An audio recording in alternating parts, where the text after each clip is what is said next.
Jeremias, Kabanatang 48. Tungkol sa Moab, ganito ang sabi ng Panginoon ng mga hukbo ng Diyos ng Israel sa aba ng Nebo, sapagkat nalagay na sira. Kiryataim ay nalagay sa kahihiyan. Nasakop, ang Misgab ay nalagay sa kahihiyan at nabagsak. Ang kapurihan ng Moab ay nawala. Sa Hesbon ay nagsisikatha sila ng kasamaan laban sa kanya. Magseparito kayo at ihiwalay natin siya sa pagkabansa. Ikaw naman, o Madmena, madadala sa katahimikan, hahabulin ka ng tabak. Ang hugong ng hiyaw mula sa Horonaim, panamsam at malaking kapahamakan. Ang Moab ay sira, ang kaniyang mga bata ay nagpadinig ng kanilang hibik, sapagkat sa ahunan sa Luheth ay magsisiahon sila na may laging pag-iyak, sapagkat kanilang narinig sa lusungan sa Horonaim ang kapanglawan ng hiyaw ng pagkapahamak. Magsitakas kayo, inyong iligtas ang inyong mga buhay, at kayo maging parang kugon sa ilang.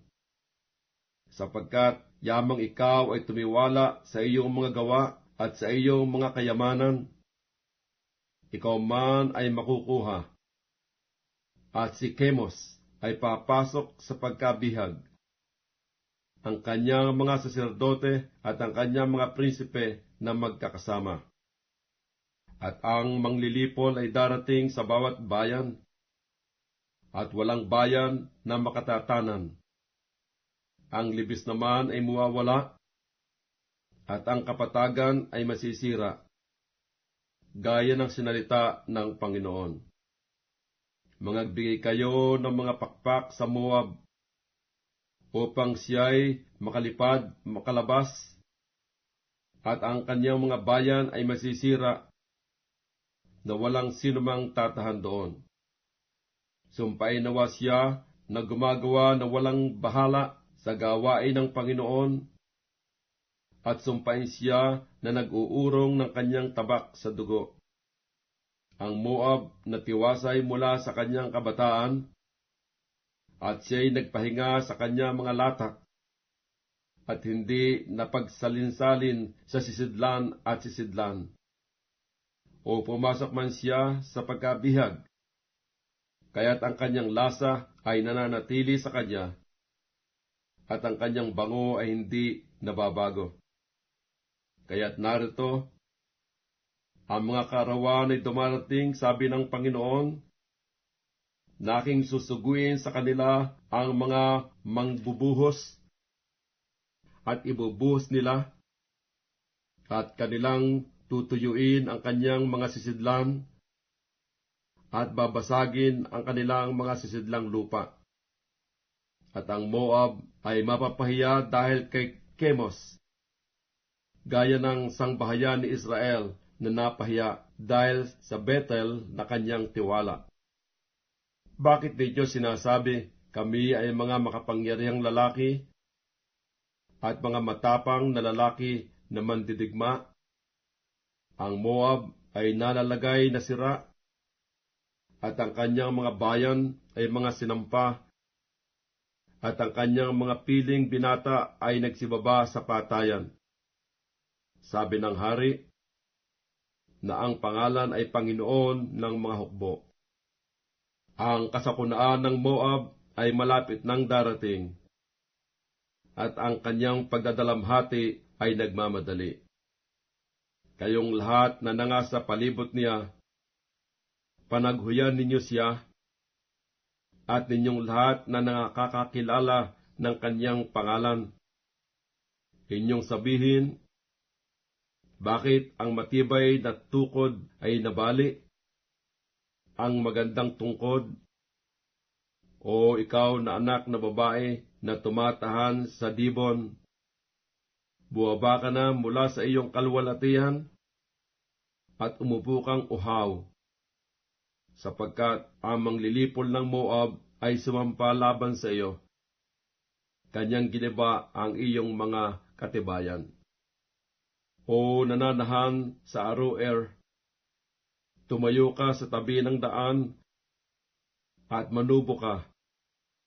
Itanong mo sa kanya na tumatakas at sa kanya na tumatanan.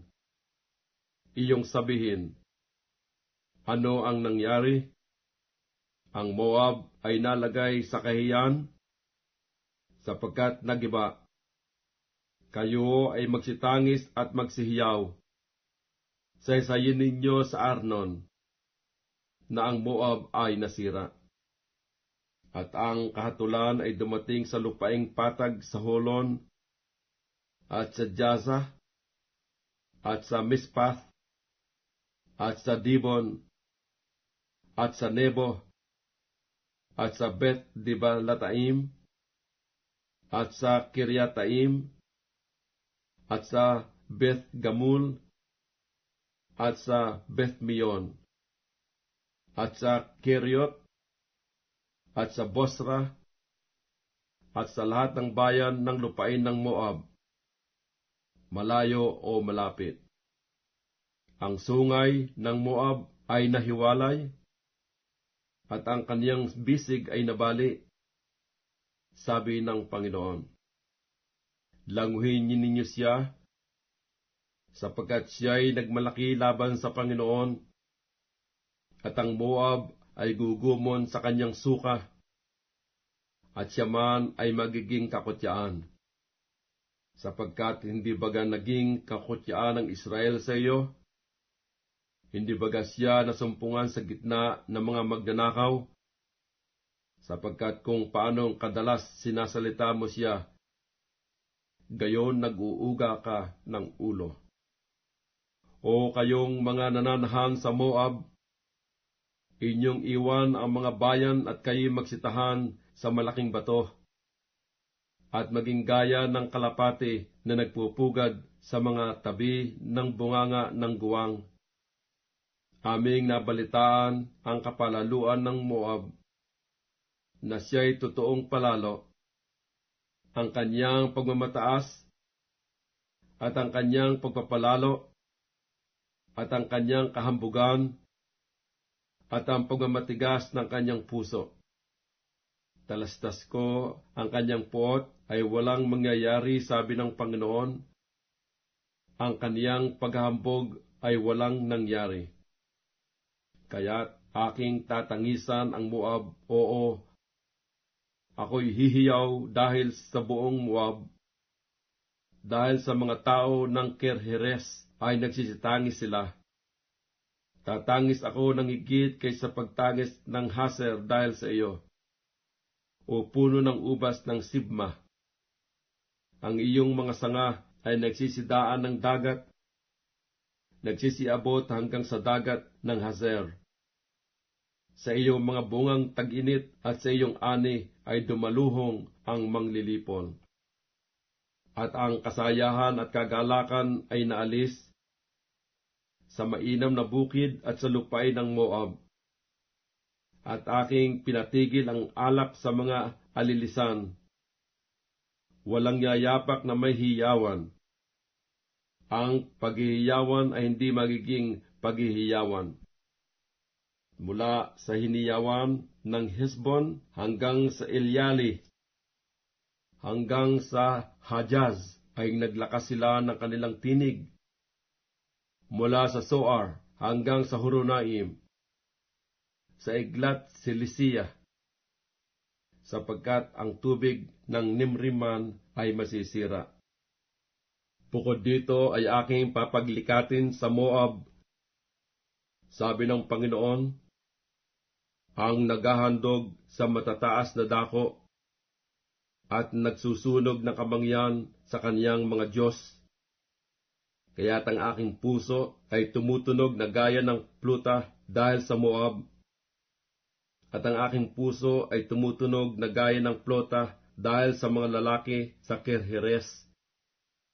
kaya't ang kasaganaan na kanyang tinangkilik ay napawi. Sapagkat bawat ulo ay kalbo, at bawat balbas ay ginupit.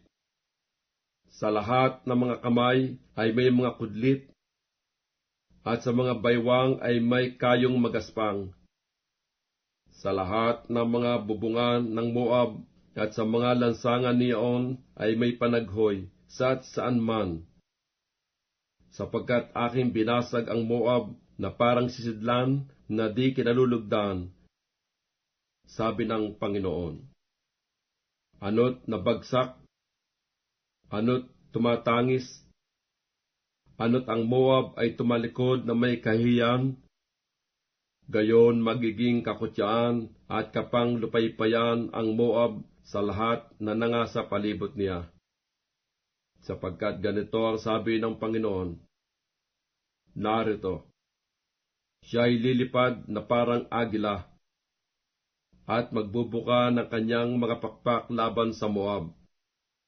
Ang Kiryot ay nasakop, at ang mga katibayan ay nasamsam, at ang puso ng mga makapangyarihang tao ng Moab sa araw na yaon ay magiging parang puso ng babae sa kanyang pagdaramdam.